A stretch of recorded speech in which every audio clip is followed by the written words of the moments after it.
Welcome to Oregon Voters Digest, the program that brings forward the social and political issues that are important to people living here in the Pacific Northwest. And now, your host, Bruce Broussard. Welcome again to this segment of the Oregon Voters Digest. I'm Bruce Broussard, your host, and by George, we're right in the midst, folks, of the election. As you know, we got some very important dates, if you will, that's coming up very shortly. They're going to be mailing out those voters pamphlets. They're going to be sending those out there, and then after that, then the ballots are going to be coming out almost the same day. Almost right.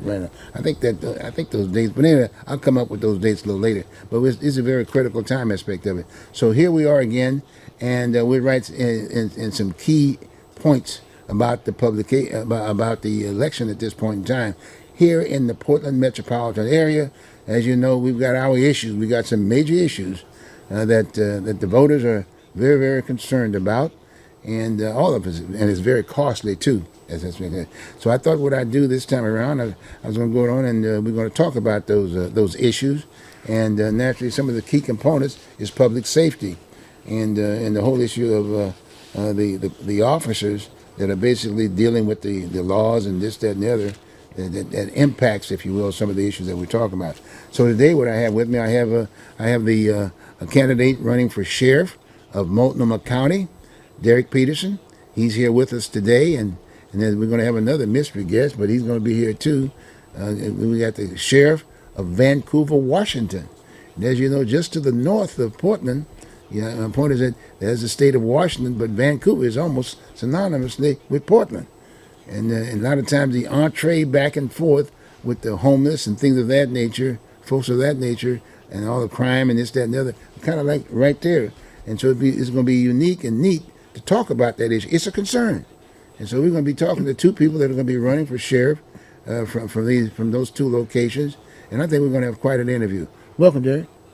Good to be here. How's it going? Good, Thanks for inviting me. I appreciate it. Yeah, first off, how's the campaign going? Pretty good? It's been fantastic. I've picked up some major key endorsements from organizations and unions. The last one was with our corrections union for the sheriff's office, and Local 88, ASME Local 88, and the council of Council 75, and it represents really the community as a whole, as to what they're looking for, wanting a change and a difference in what we're doing, wanting us to address racial and social justice issues. And so they, at the sheriff's office, are looking for a change. And between those two, ASME and the corrections union, that makes up at least 70 or if not 80% of our organization that are asking for that change and have the faith in me to be the next sheriff. I was just thinking about with the pandemic and thing, I know you just can't knock on all the doors like we normally do, right? Right. So consequently, you got to be cautious of that piece. Has it impacted or affected your campaign in terms of accessing to the public? With the loosening of those mandates, it's been nice to be able to get out to the community. People are hungry to understand what's happening, to have a conversation of what's going on. They express their fear of being able to take a walk or having their kids go out and play outside. So there's fears out there, and I think we have room to be able to make some adjustments and address those issues if we get the right people at the table to talk about those things and come up with actionable solutions. I was just thinking that I'm sure that you're probably interviewing with the media in an aspect of it. Because we got the local medias and this, that, and the other, and other entities aspect of it. What would be the top two or three questions or concerns that, as far as issues are concerned, that they're asked you about? Well, really, it's the homelessness issue is at the top. The gun violence is definitely at the top. Yeah. And then, you have people that have mental health issues. And so what are we going to do? How are we going to streamline and finance that particular situation, the issues? Use the criminal justice system as part of that leverage to augment and balance out and hold people accountable. But it's going to take all people, all of the criminal justice partners on deck to figure this situation out along with the community. It's not just one entity that needs to be, you need to be looking at to take care of the issue. It's all hands on deck, including the community and the organizations out there that are doing the work. Okay. Well, you know, you've been here a couple of times here on Otis Voters Digest, and some of the things that I was very, very interested in your interview was the definition of the city of Portland and the county. And because I happen to be running as for chair of the Multnomah County, and I understand that definition that real well. You know, from the standpoint of the municipalities, and Portland is part of that cluster, or in like Gresham and whatever. And you know, we went through that piece, and you sort of, you know, you shared with the public at that point in time what the definition of the sheriff and what role they play with reference to the city of Portland and the county, and you being a county sheriff candidate, and i.e. hopefully you win the police, but you were sharing that with us. I mean, for the benefit of some of the new viewers, if you will, let's go through that process again from the standpoint of what happens when a person gets arrested on a charge. Let's say from Portland or even from Gresham, for that matter. Yes. Let's go through that process again. So either Portland or Gresham will pick someone up and bring them into our facility, the booking facility. So downtown Portland, it's called the Justice Center, which has, like I said, the booking facility. So we're making sure that before they come in, they are assessed. Should they be in jail at that particular time? We want to make sure that if there's any mental health issues that we need to address right then and there, or any injuries, so we're going to send them straight out to the hospital, and we are not equipped to handle that. Once they're cleared by our medical staff to come in, we'll search them, get all their information, and then once that information is gathered, we'll take, if they're someone from the streets that have been out in a camp or something like that, we will take their clothing and wash it, because we know that they're going to get out within probably 4 hours, unless it's a major charge or something like that. So we're taking care of them, making sure that they're cleaned up, they get a shower, and then we begin to process them through a process of getting them to a place where they're going to be housed at. So it's a triage of folks in the basement in the booking center to make sure that they're all stable, ready to go to the next level or step, whether they go into housing at one of our jails or get released out. So it's two avenues that they could go. And then I guess as far as and then you got another step, if you will. Now all of a sudden they're going before the judge, I guess, or something to that effect, to face whatever crimes, right? That's correct. Okay, you go through that process, right? Yes. Court-appointed lawyer, all that. But that's another service. That's another process.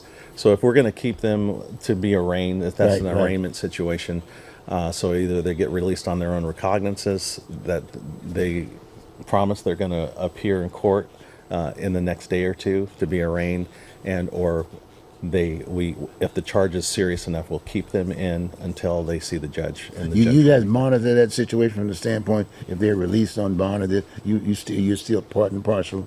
We're a part of that whole process. Oh yeah. Yeah, we're part of the whole process.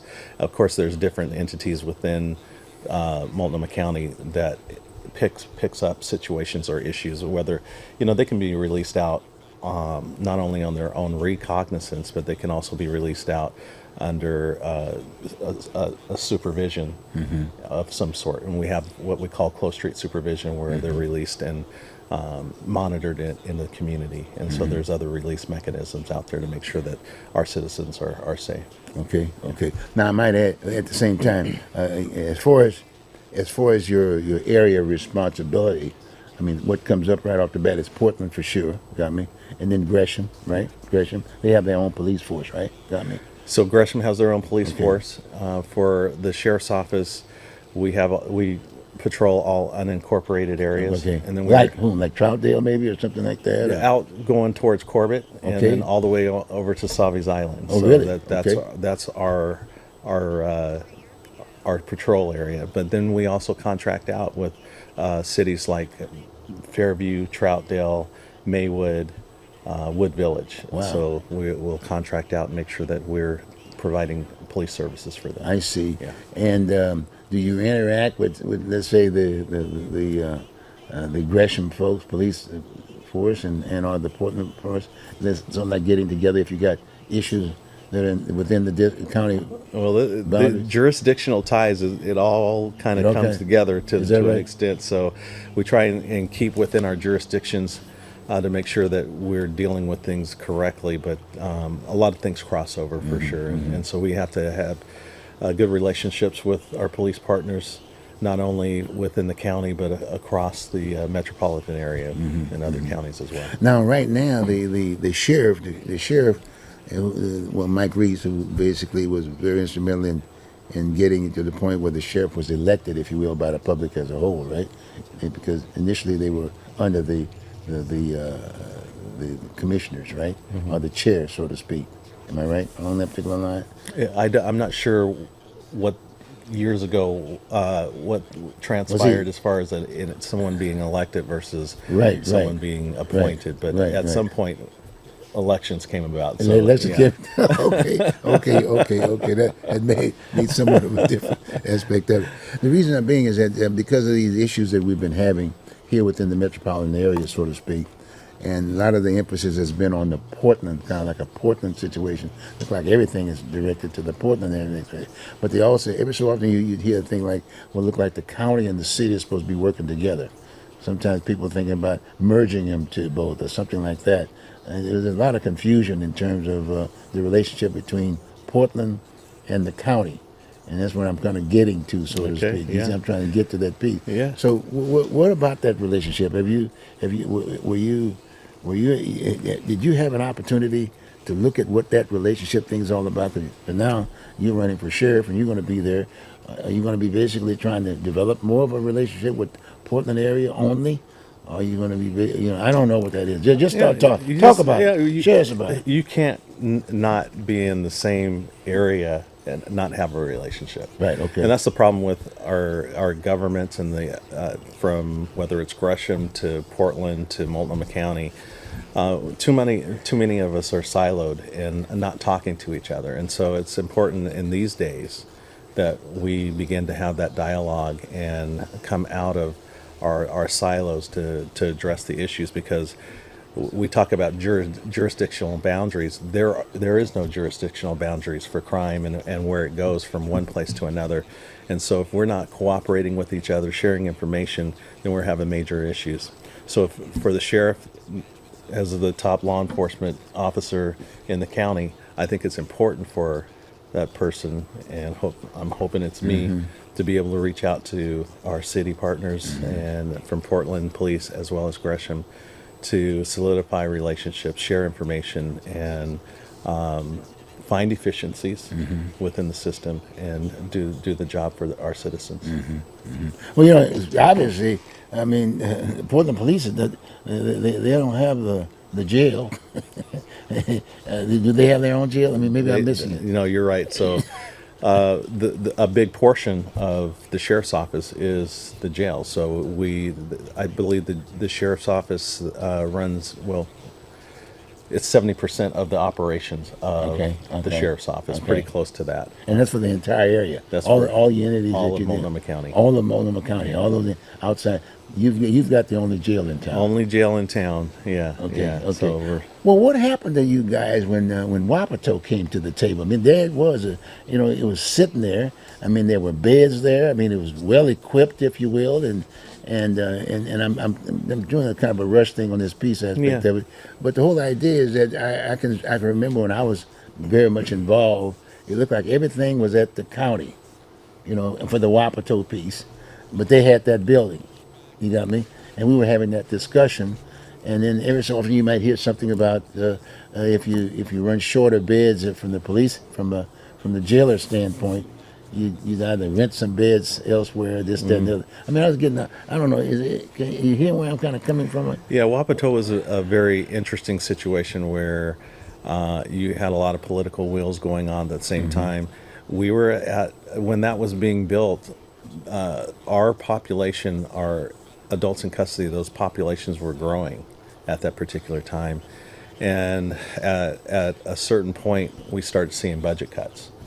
And then the shutting down of jail beds is what ended up happening, which made that particular facility not as viable as an option, especially where it was located. When you're looking at trying to get people to court downtown, those kind of things like that. So it became very, very interesting to see how that was going to even be opened up, and if we would close down like the downtown facility or the Inverness facility out by the airport and occupy that, because it was I thought it was a pretty viable space, but yeah, so Okay. it was a very interesting situation with Okay. how that came about, Okay. and a political hotball. I got you.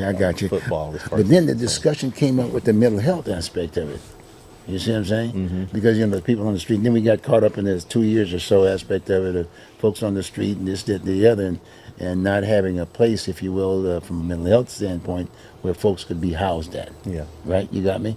And that's not a situation where the mental health, looking for someone where the individual are able to say, concerned about their transportation back to town and all this other good stuff. These people were sick. They were ill. And we don't have a place. You see me? Because I'm going to go right back to what, as you say, when you pick these folks up, when somebody picks them up and brings them over to the jail, what happens to that mental illness person, you got me, in that whole process? What do? Do you keep them, or do you let them go? Or? Well, it really does depend on the charge, or if we need to send them to the state hospital to be evaluated and bring them to a place where they're stabilized. So Okay. if it's beyond our capacity to handle, and it's our Multnomah County Health Department that handles that situation, our medical needs. They're the ones that deal with our the medical issues within the jail. So they're back at the table now. Yeah, so That's their responsibility. that's their responsibility, and they work with the sheriff's office, and so to give proper services to the people that need mental health services or any kind of medical services, things like that. So we are partners in that, and making sure. Any changes you might make to some of the processes that you've been accustomed to, that you think might be able to improve the concept? Yeah, I think we can always continue to look for ways to bring more mental health services into the jail, to deal with a variety of folks that are in there. We know statistically that 70% of those who are incarcerated or come in custody have some kind of mental health nexus. So I think it's important for us to continue to look for ways to interface with them, get them stabilized to a point where they're ready to be able to be released out in the community into other programs, other housing, other wraparound services. So it's kind of like that warm handoff going to community organizations out there. So that's what I think is extremely important, that we continue to look at ways to manage and stabilize the people that are in Well, jail. tell me this. Let's say let's say you're elected now, you've got the sheriff aspect of it, and you've got those major issues, right, of concern.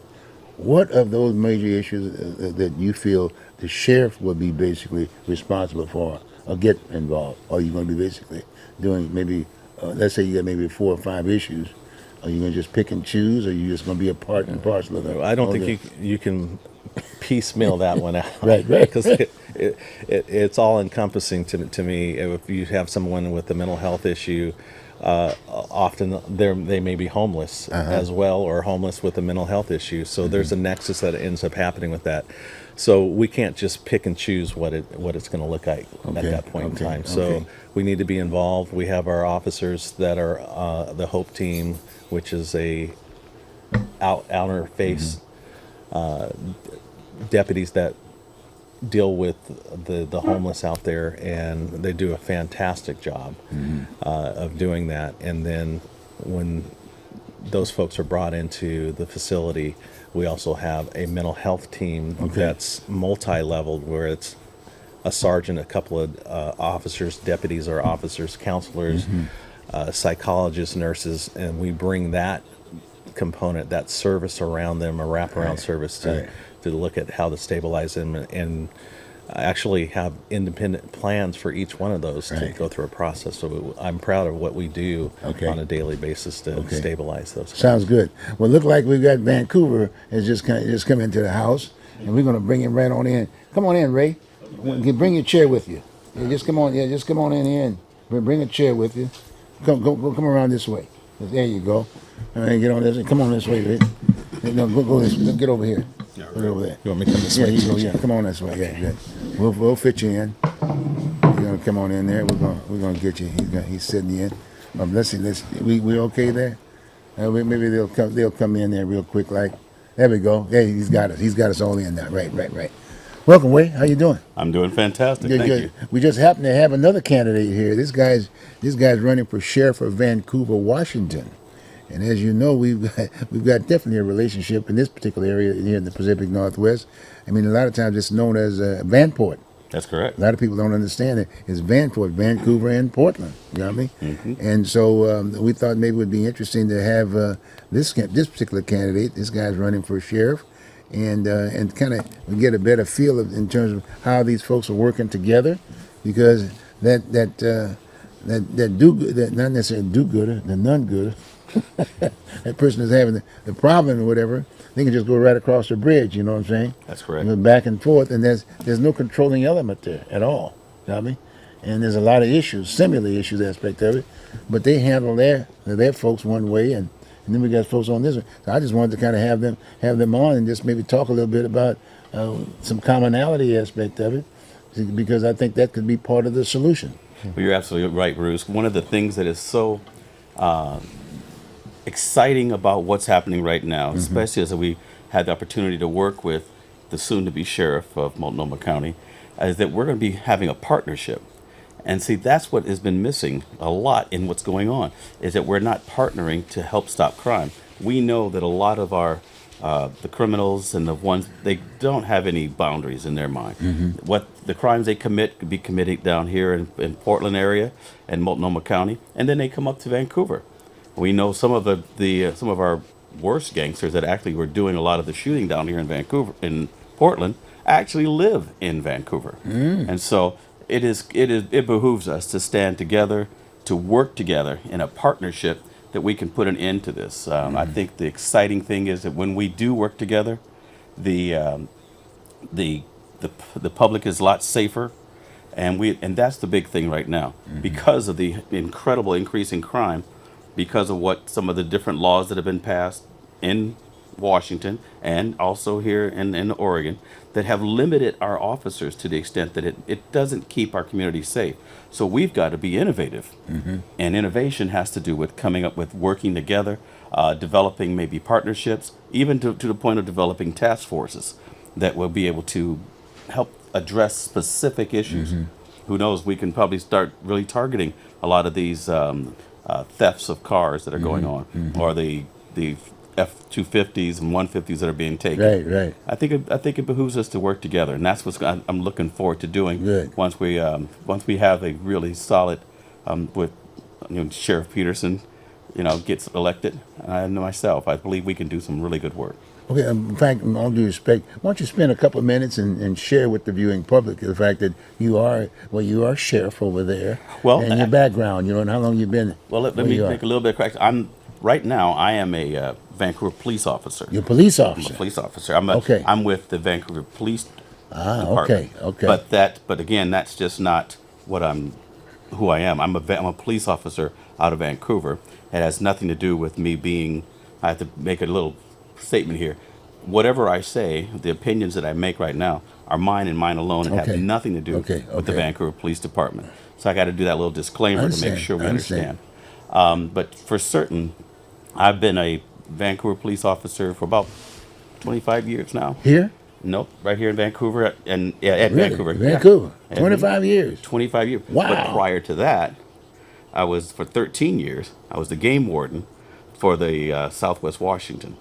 Now, game warden meaning I was out with hunters and fishermen on the boats and doing a lot of outdoor natural resource work. I did that for almost 13 years, so I was very excited about it. I actually went to school at the University of Wisconsin, so for all you Wisconsinites, go Badgers. We had a very outstanding time where I went to school there, and I became a fisheries biologist. My degree is in fisheries water resource management. That is dealing with water and ecology and all the rest of it. So But all things, I'm a biologist by training. Good, good. But it's so when you get all together with the time that I've spent in Wisconsin as a warden, and here, and worked in Idaho as a biologist, and then worked again over here as a game warden, we're looking at almost 38, 37 Wow. years experience. But now you're running for sheriff, Yeah, but now we're running for Clark County Sheriff. Clark County Sheriff. And and it's because we need to have a change. Right. We have right now, our Clark County Sheriff, I don't know if some of you know, we have one of the lowest number of officers to the public, to the public ratios in the entire state. As a matter of fact, it's one of the lowest in the country, and that is unacceptable.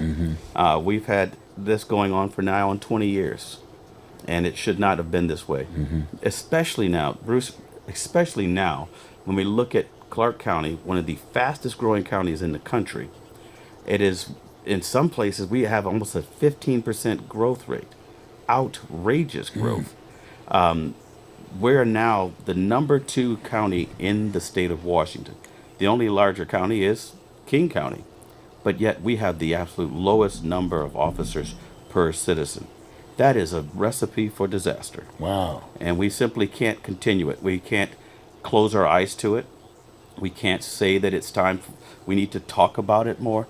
No, we have reached a point of crisis, and that point of crisis is now in Clark County. I can't speak for Multnomah County, but I know that we need a change down there as well, and that's why I'm really excited about Derek Peterson running for sheriff down there.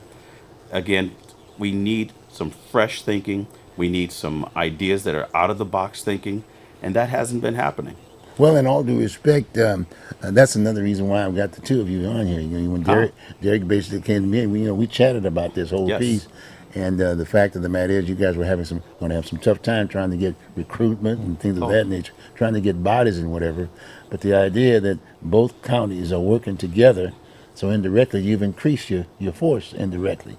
Yeah, it's a force multiplier. You see what I'm saying? Absolutely. So that's a good deal, and then I think this will be a first, because one of the problems we're having right here in the Portland metropolitan area, we're having issues, if you will, with reference to the county working with the city or with the larger city, this, that, and the other. With the fact but the county basically deals with the majority of the services, if you will. That's correct. But now you're going to have more bodies now, just because of you two guys sitting up here talking about this stuff. Because most of it, they're not talking over here in Oregon for a minute. But my point is that we need the law enforcement aspect. Absolutely. Of it. Yeah. And we want to, and that's again where we, as as leaders in the law enforcement community, we have to make up our mind that we're going to be leading not by staying within a certain box and a framework. We've got to think outside the box. We've got to think creatively. We've got to think so that we can, when we do something, it is not only creative thinking, but it's productive creative thinking. Because right now we're stagnant, and you can't have that in an environment where we have an increasing crime, where we have a need for law enforcement, where the political situation right now is now, I believe, swinging back to where we recognize that police officers and the job that they do is not only essential, and that the deputies, when we're out there working, it is beyond essential for the safety of our community. And I believe that the whole aspect of safety right now, that is what I believe is swinging the pendulum back, because people are now recognizing that it has nothing to do with political affiliation. It has nothing to do with race. It has everything to do with safety within our community. Good. And we want to keep that. Good. In fact, Derek, I was just thinking, we were talking at one point in time about the idea of putting together a group and showing the public that, in fact, there's this unification between Vancouver and Portland. They've not seen that visual. My point is that most times they look at TV and whatever and might see an incident, and you see the cars going back and forth, but you don't know what's going on. They're not together. Will you guys be doing things? Remember we were talking about a little bit about getting together and letting the public know about this creativity thing that you guys are now doing? Because it would be a first. Yes. Because there's still that divide. People don't know, and I think that would help, if you will, in the mind of the citizens, if you will. That wow, we are going to have some numbers, and we're going to start dealing with some of these issues and problems. Want to share a little thought on that? Yeah, no, I agree with Ray here, and just appreciative that he has the vision and the wherewithal to say we do need to come together, right? And Multnomah County does enjoy having a good relationship with Portland and Gresham and working together, but we need to continue to expand that out as crime, like I told you, crime doesn't have boundaries to that extent, right? So if we're not looking at our partners that are close by, including Clark County and Vancouver, and we've done some joint ventures together, but it hasn't been enough to that extent. And so we need to continue to reach out, be more innovative in our approach, and figuring out ways to stop the crime that's happening, and address the issues that are happening on both sides, the homelessness as well, and Yes. our mental health issues that are going on. How can we bridge those gaps and come together? So Because I really feel that if the public would see that, that would really help a bit. Got me? Yes. And then when you start thinking about getting the public involved in the process, you know what I'm saying? And then what can you do? Again, Yeah. being creative, right? Being creative aspect of it. 'Cause a lot of times when you start thinking about the cars racing all over the place and whatever, I still think about street watch and things of that nature. Well, we all have these magic phones, wherever you can at least get the maybe get the license plates or something like nature, this, that, and the other, and then automatically send it to the 911 or something like that, and then it goes to you guys one way or the other. So it's not about once I get to the bridge, I'm safe, right? That's exactly, and that's what's really exciting about what you said, because sometimes as officers, as deputies, we tend to we pull away from the community because we want to be fair and we want to be impartial. And that's exactly what we want to be, is fair and impartial. We don't want to jump to conclusions and prejudge anything. We don't want to do that. However, what that has done is somewhat has pushed us away from the public and not as integrated us into the public like we should be. And that's one of our shortcomings. Well, that's going to change because we need the public and we need them. For example, one of the ideas and programs that we're probably going to institute right away once I become sheriff is we're going to utilize the ring system. What was that again? The ring system. The ring system within where the cameras, the ring cameras. Right, okay. Do you know that many of those different systems you can get together as a group within a neighborhood and actually talk about what's going on? Or, we've had a car that drove in our area. This guy was stealing, catalytic converters here. And that system is accessible by a number of different people. Why don't we take that same system and allow our deputies to have access to that system so they also are up on what's happening within a particular Wow, area? awesome. That kind of out of the box thinking allows our public to be involved, and then it also aids our deputies to say, hey, this is where we can do some work. These are he can have his or her finger on the pulse of what's happening within their area. That kind of out-of-the-box thinking, helps bring the public in. So now they are a part of their own safety.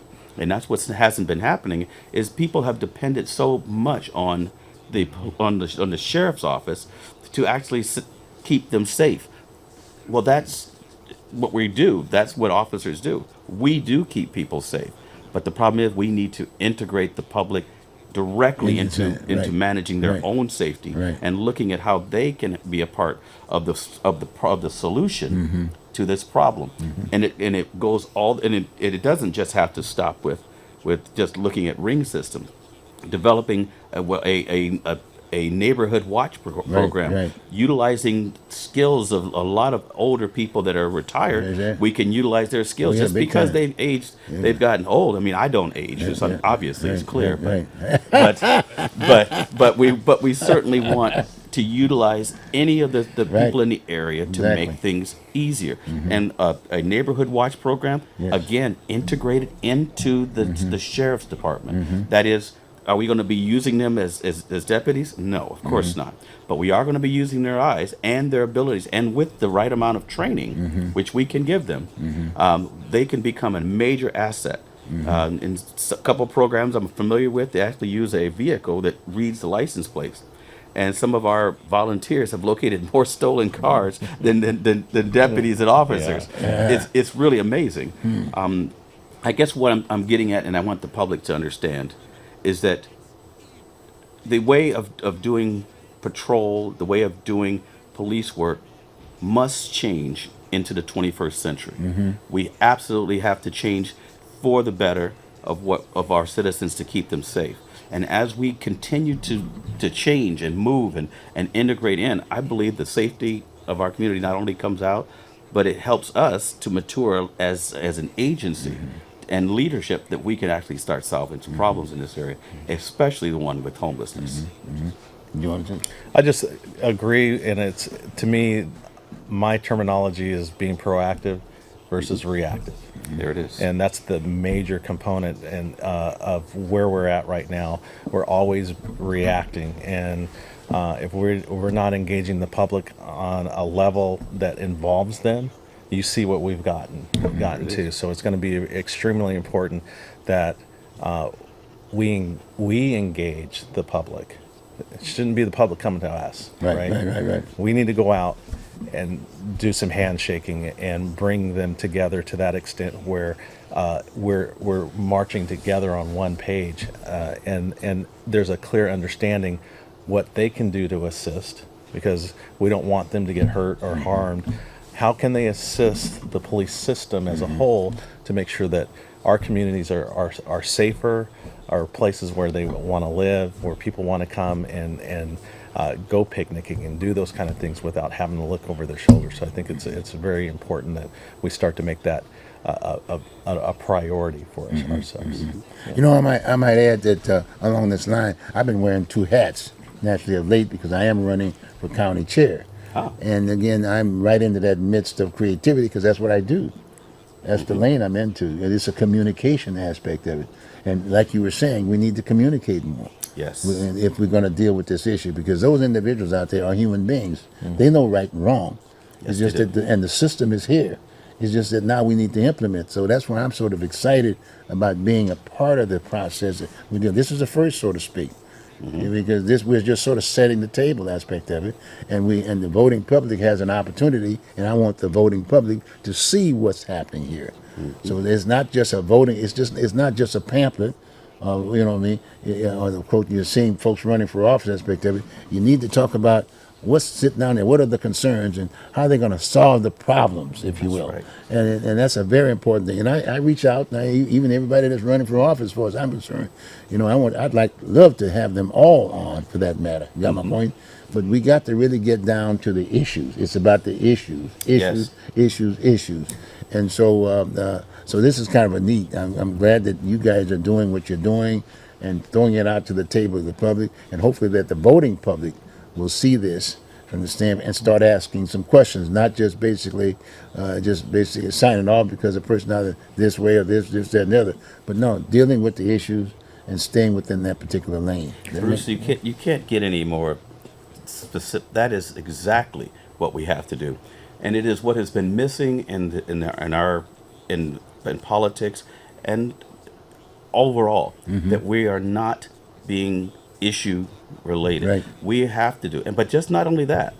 It's that the issues have to be solution and then solutions. Yep, So it is a solution based. That's right. Leadership Yep, approach. yep. It's solution based. So we're not just sitting there saying, "Well, we're going to work on this." No, we are going to solve the homeless problem. We're not going to sit there and just manage this problem. We need to solve it. And we did it to say, "Well, that can't be done." You're absolutely wrong. We did it up in Vancouver. And we actually made it so it worked. So we had a solution, we had a system, and we had a system of where we could not just enforcement related, but it was to hold people accountable, yes, but also show the compassion that we have. And we solved that problem, and we've got a number of people off the street. We helped clean up the street. Safety came back, and it can be done. Solution based. The issues can be solved. And I think that's exciting. But see, again, like you said, the point, and here we are, we're right next door. It's Vancouver, Portland. Vanport. It's just a bridge right there, the aspect of it. And that's why I was so glad that Derek basically came up to me and we talked about this piece aspect of it. And just that association in itself is like trading ideas, if you will. You know, over here we just got a bunch of money and people just throwing money at the deal, but no solution. You got me? We got trash. We got all kinds of problems. We got people just going into people's business or going into stores and taking stuff, and they're being told don't touch them at all. That kind of a deal. I mean, just on and on and on. I mean, that would be another point I want to raise in regards to what we're going to do about these solutions. That's But another whole it's segment. just a whole segment. It's another whole segment aspect I of it. look forward to that one. Now, I know you're going to be doing it, and in fact, I'm going to say that I've got another guest here from the city of Portland, Oh. possibly running for office, and I mean, I'm really excited about that piece. A lot of times, one thing about me is that I call these folks that are running, they don't want to show up. But this guy here is spicy. I like him. I like him, and we're going to talk about the city of Portland because that's an issue. It is. It's an issue, and we need to solve it. And the only way you're going to talk about it. That's right. Just let it come up, throw it on the table, and let it roll. You got my point? And at the end of the day, we're going to have some happy voters out there aspect of it. So exactly I want to thank you. We can, in fact, start thinking about it now, guys. Next Friday, just start thinking about it. To put your hats on. We're going to be talking about issues. I mean, that's what it's all about. I know you guys want something I have, and I want something you have. All right. I want your ideas as sheriff, and then right up front with you want those votes. And there's that vote right there, sitting on in that medium. And I'm excited about the voting public seeing Yes. that we have leadership here, where we're not just sitting back. Yes. We're actually going to take leadership Yes. and then make it happen. Right. And enough is enough. We need people to speak to the issues, Good. have solution-based Good. based programming, and get after it. Good. And I think and enough of the allowing of appeasement. That is not going to be a part That's of my right. administration. That's right. It is going to be we're not going to appease. Good. We're going to solve the problem. Good. I like that. That's a good note too. And by the way, and the first thing I want you guys to do when you put this piece together, when you arrest somebody, I want you to put him on the tube right off the bat. Because a lot of times you guys get caught, you I'm put not- them in jail, Eric, you and need then you to just and no, you guys put them in jail, and then you let them go. Well, it's not you not letting them go, but that system It's a lets system- them go. it's a systems but, issue. But it just makes more sense if you got a photo of someone who committed the crime. You got all the things, and you guys are waiting around. Saying, oh, wait a minute, we got to get that cigarette he was smoking. We got to get that toothpick he had. We got to check all that. That all becomes part of the evidence. Wait a minute, the guy just stole something. You know he stole something. You got a photo of him. Put it on there. Then all of a sudden, the guy can't go out there and do the repeat thing again, or can't cause this. I mean, don't get me wrong. I'm getting a little excited now about this. So excited about There's that, processes. that you guys are here together. So, Okay, Got as me? law enforcement, we know what we can and can't do, and how it may endanger someone if we do certain things. So we have to be very pensive and thoughtful about how we implement certain things. Okay.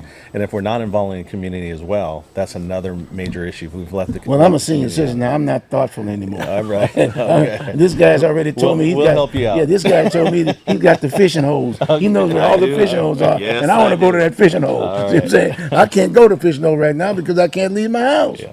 Somebody's gonna come in there and break up everything. Or strip up. I mean, my wife can't stay. I mean, we got to solve the problem, guys. Yes. Okay, I tell you what. Let me get a chair. I got this city council guy coming in there. Yes. And I expect to see you guys here next week. You got it. We'll talk about it. Okay, good. Thank you for the opportunity. I appreciate that, Bruce. It's a pleasure. Looking forward to getting the sheriff's folks. There they are right there. And those folks who are running for sheriff, just give me a call. And then, if I got a little slot, you come in here next week too. All right. They don't mind. They just want to solve the problem. No, that's okay? exactly right. Just take one chair. Yeah, just take one bag.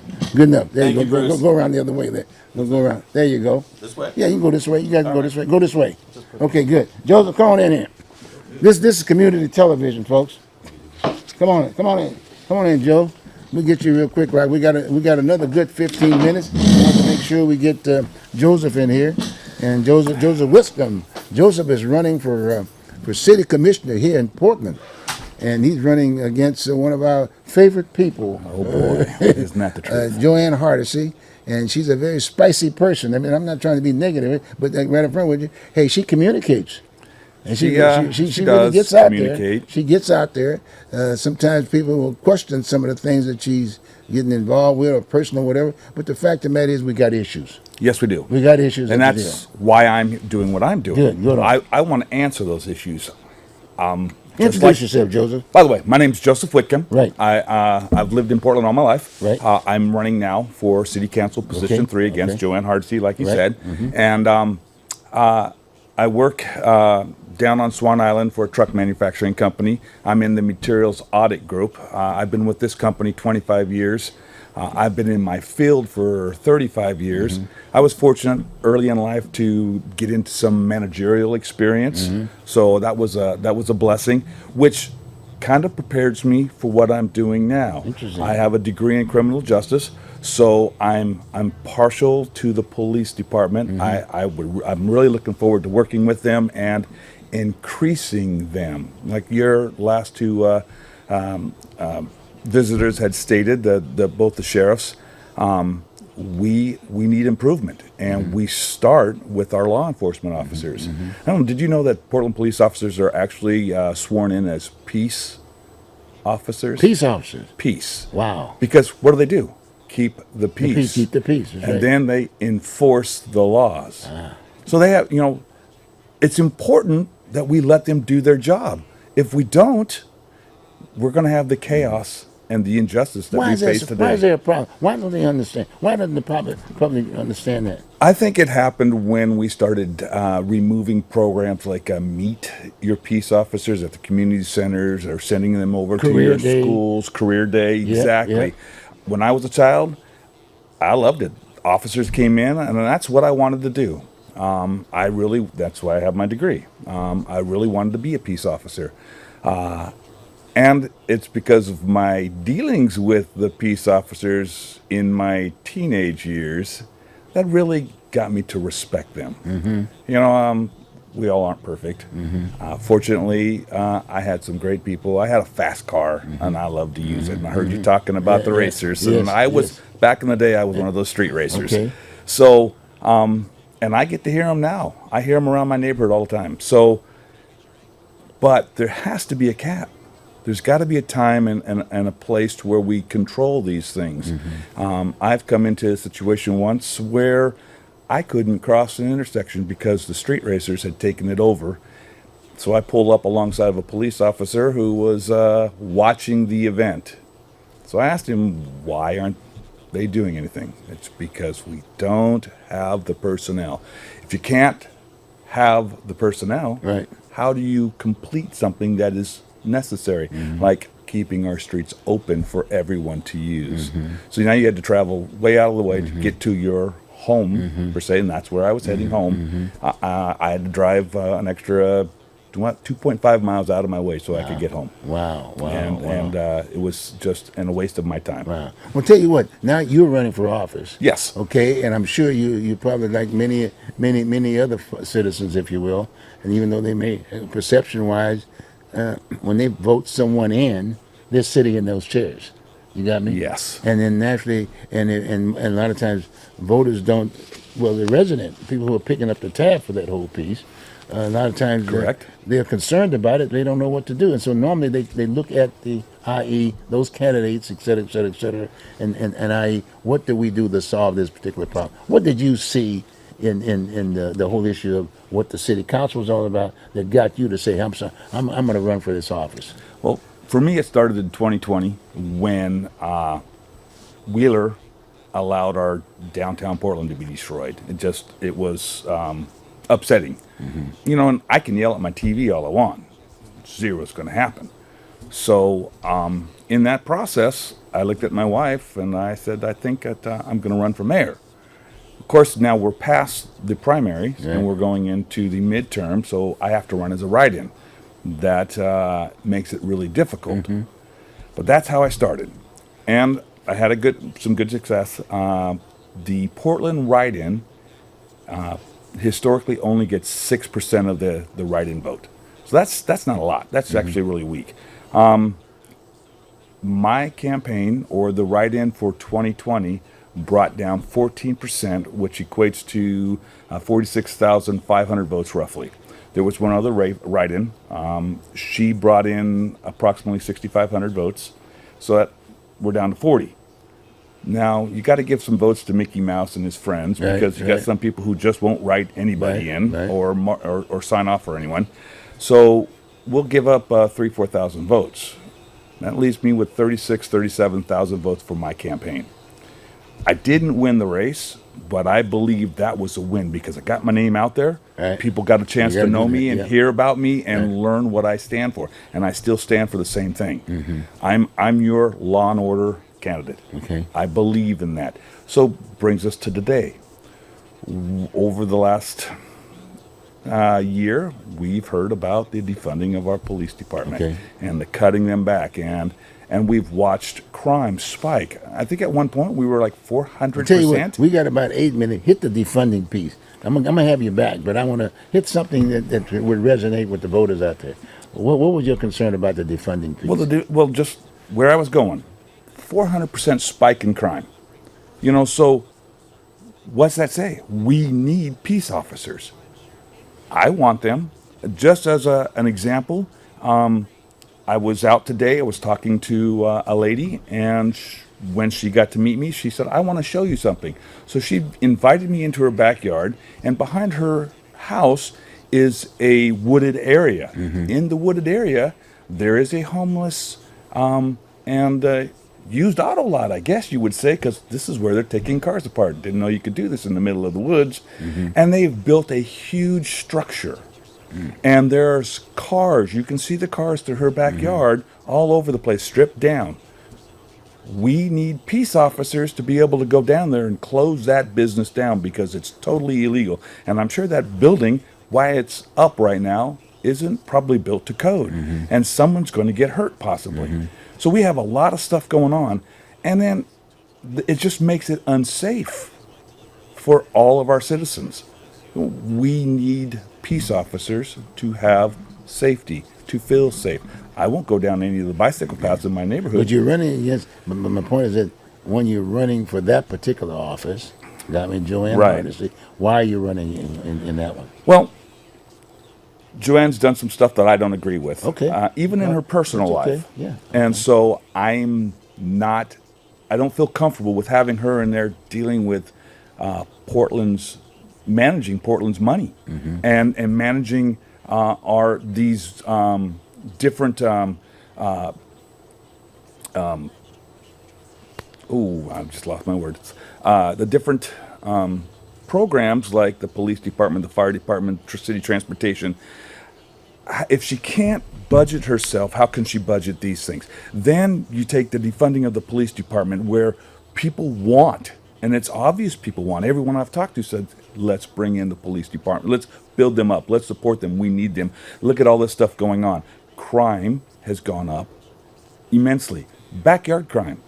People losing their patio, their lawn chairs and their patio tables and stupid stuff like that, or breaking and entering into their houses, and we don't have officers to come out to the scene. Leave your house. Just leave your house, keep your safety, and then we'll get somebody out there as soon as we can. No, that's your property. You've worked your life to have that house. You shouldn't have to be running away from your property and the things that you've purchased. Well, you have insurance, you can pay for it. They can pay for it for you and recover. No, because you're still going to be paying for it. The management style that's going on right now in the city of Portland is not what we elected. We wanted safety, we wanted protection, and it's their job to provide these things. That's why I'm running. I will provide what is required to keep you safe inside your home, to keep your wife safe. Well, Joe, one of the things that they're thinking about coming up, the Charter Review Committee, they just put Yes. together this committee aspect Yes. of it. I'd like for you to give me a little feedback on that, because the whole idea, they're suggesting that they have 3 commissioners per district. They're going to have the 4 districts, they're going to divide it up, and there'll be 3 commissioners per district aspect of it. And they figured that might be a way of solving some of the problems. What do you think about that? I'm in disagreement with that. Okay. Listen, we have a system that's called at-large. And so that's where the commissioners and the mayor Right. and the city auditor, we work together already And, to do and the what's... city manager. I should have thrown that out too. Yeah, exactly. We work together to do what is right for all of Portland citizens. We do this. First thing is you're going to see an increase in your taxes because we got to now not cover 4, 5, 6. We're going to be covering 3, 6, That's 9, 12. Plus the mayor, plus the city manager. Exactly. Okay. You see, can you see the increases going up out of and so money out of your pocket to go take care of all this?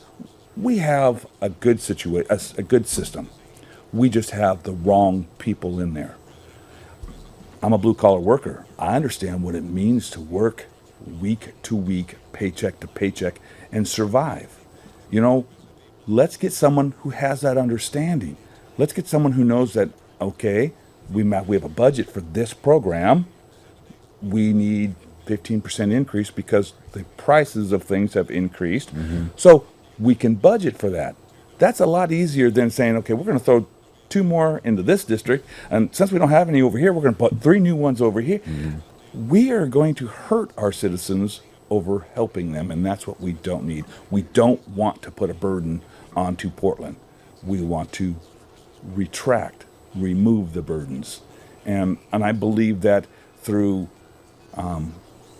decent leadership, quality, not qualified, quality leadership, we can do that well and easy enough. And hopefully you'll get elected so we can work together. I'm looking forward to that. We've talked about many different things, and I think that with some of the ideas you have, we could put together something for Multnomah County and Portland that will benefit the citizens, and that's what I'm about. I'm here to work for them, for you. Just like if you are elected, you're doing the same thing. You're here to work for me and them. And that's what we want to do. I love the idea with Derek and Ray were saying about joint teams and building and working outside the box to better both Vancouver and Portland. We should be doing that already. That communication is vital to the survival and the production of peaceful living. We have to get there. And right now, it's just not, our leaders aren't doing that. They're not at the table enough building that type of rapport with the citizens. It's a bunch of, it's just chaos. Well, in all due respect, I respect everything that you've said as far as many ways, because it's still being run by the public. They have voted those folks in. Exactly. You got it? But we have the right, if you will, to vote someone else because it's about the issue. The recall system. So it's not a personal thing attack. It's just what the person represents. Yes. Am I right? You know Right. what I'm saying? I agree. And they got elected based on what they said to get into the seat to begin with. Right. You got me? And if it's not working, it's not working. It gives it 4 years. It's given 4 years for the whole peace aspect of it. So we got to do something differently from the voters aspect of it, because the voters are the ones, the residents are paying the bill. Thank you. See, a lot Yes, of folks they are. don't understand that there's a difference between an employer and an employee. Right. And too often, a lot of times, the power base, i.e., the person sitting at the table, thinks that they're both employer and employee. Yeah. But that's not the case. Not the case. And that's where I kind of make my point. I'm not trying to be anti-person per se. Right. I'm talking about that seat that the person is sitting in. Yes. And they're representing me. Yes. And if I can't conjure up enough votes, if you will, to change that, then okay, fine. So at the end of the day, whoever's sitting in that seat, and they have to deal with what I'm sharing because I'm paying the bill. Exactly. You got me? So, and like you, I'm eligible for retirement next Yes, month at my right, current job. right. So, I'm putting my retirement on the shelf so that way I can help Portland. Good. I want to do just that. Joseph, this is good. And right up front, I'm going to have you back on so we can talk a little bit more about this piece. Look But I forward want to to thank you for having me here. Appreciate Thank you that. for having brother. me on, sir. Okay, Joseph. Appreciate Okay. all you. Appreciate that. Hey, folks, like I said, join us next week, and we're going to have another very exciting show. And make sure you vote. You vote. You vote. Okay? You have a good evening. Take care. I'll see you next week. This is Bruce Broussard, your host. Take care. All right, we can chat a little bit now.